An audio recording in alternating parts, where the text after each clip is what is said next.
Friends, मैं जानता हूं कि पेपर लीक ये कोई मामूली विषय नहीं है। শিক্ষার্থী আন্দোলনের মুখে নজিরবিহীন কৌশলে ইনস্টাগ্রামে রিল পোস্ট করে বিশ্ব রেকর্ড গড়লেন ভারতের প্রধানমন্ত্রী নরেন্দ্র মোদী। মাত্র 24 ঘন্টারও বেশি সময় 300 মিলিয়নের বেশি ভিউ নিয়ে ভেঙে দিয়েছেন ইউটিউবার আইশো স্পিডের রেকর্ড। প্রশ্ন ফাঁস ও পরীক্ষার বাতিলের জেরে সদ্য সাবেক শিক্ষামন্ত্রী ধর্মেন্দ্র প্রধানের পদত্যাগের দাবিতে উত্তাল ছিল ভারতের তরুণ প্রজন্ম।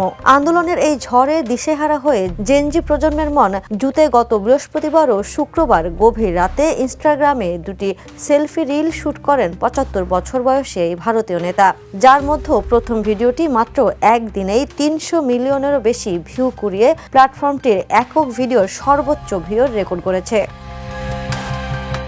এদিকে দেশব্যাপী সিজেপি ও বিরোধী দলের তুমুল বিক্ষোভের মুখে গতকাল শনিবার দুপুরে প্রধানমন্ত্রীর কাছে পদত্যাগপত্র জমা দেন শিক্ষামন্ত্রী ধর্মেন্দ্র প্রধান। ঐতিহ্যগতভাবে আনুষ্ঠানিক ভাষণে অভ্যস্ত মোদির এমন আকস্মিক রিল পোস্ট রাজনৈতিক অঙ্গনে ব্যাপক আলোচনা জন্ম দিলেও সামাজিক যোগাযোগ মাধ্যমে এর বিশাল প্রভাব স্পষ্ট হয়ে উঠেছে।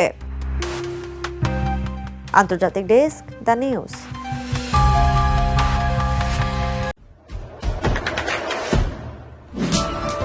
দেশে দেশে সবার সাথে দ্য নিউজ।